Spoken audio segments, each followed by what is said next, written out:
Hello, here is Wang Huohuo. I'm a PhD candidate in marine biology in China. Research interests are corals and fish culturing. So today I'm gonna answer the question: is NPS really expert owning? As we know that Gogonians are regarded as expert owning. Some people even convinced it is impossible to keep it in long term. But is that true? Let me answer it at the beginning. No. It is not hard to keep. This is my 60-liter NPS tank. Every colony in this tank have been kept for more than 1 year, and last year, several individuals are spawned after 4 months of culturing in artificial environment. I'm not quite sure if it is the first record of the no photosynthesis Gogonian spawning in artificial environment, but I believe that should be enough to prove my opinion. Later I'll show many beautiful NPS tanks in China, so you will know it is not a special case or coincidence. I believe why Gogonians are popular and flourishing in China is another very interesting topic.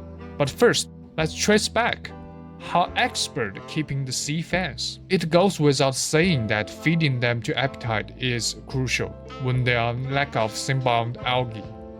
So naturally, we thought we have to constantly provide food in 24 hours like in wild, or Gogonians would starve to death. Following this idea, we come up with 2 techniques to solve this problem. One is the dime ecosystem, trying to let the system produce enough zooplankton by itself. Another is using a complex equipment consisting of refrigerator, stereo, dosing pump to dose powdered or liquid coral food into tank. As far as I know, this method only acquired limited success. Why is that happening?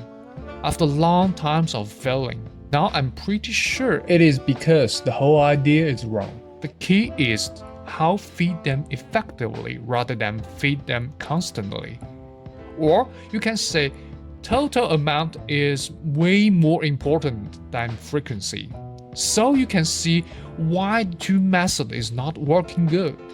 The dime ecosystems may show good performance when keeping few Gogonians, but when you want to keep more, it would be beyond the system's power, because the primary and secondary productivity of this small ecosystem is too low to satisfy the nutrition requirement of the NPS. In other words, plankton produced in system is not enough to feed them. For dosing method, in theory you can dose any weight of food. Why is it still not working?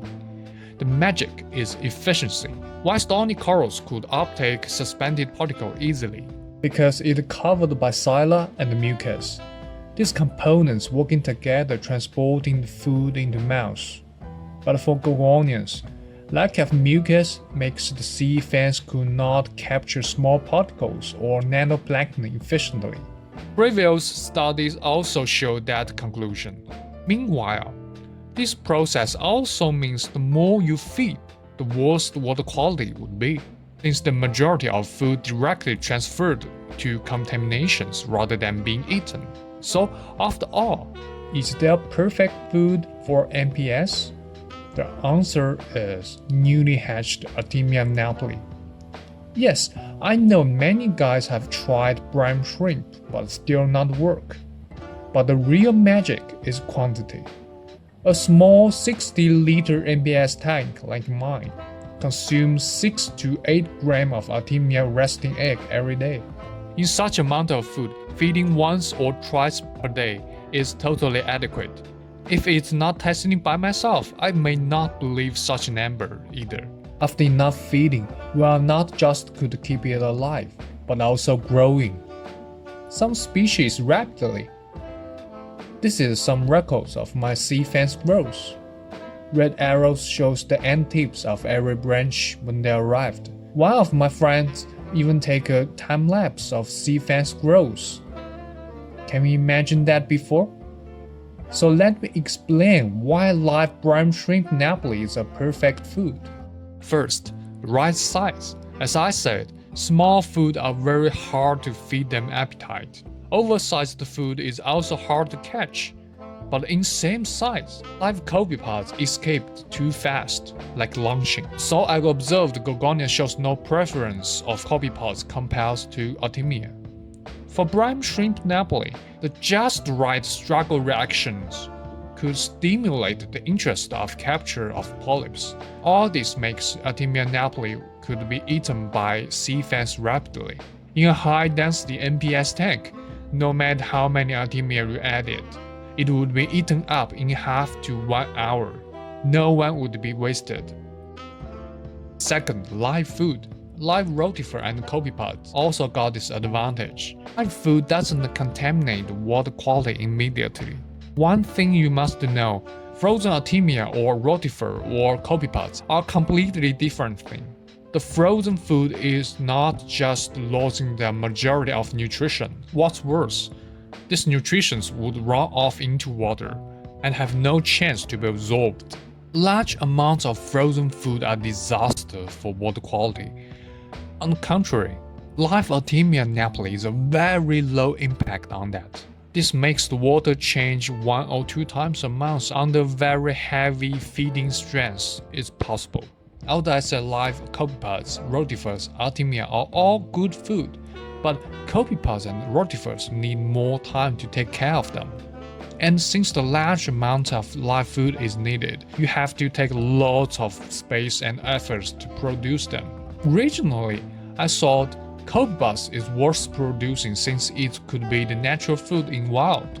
But after experiment, it shows no difference with an Artemia Napoli in capture preference. So I'm not recommend feeding live copepods.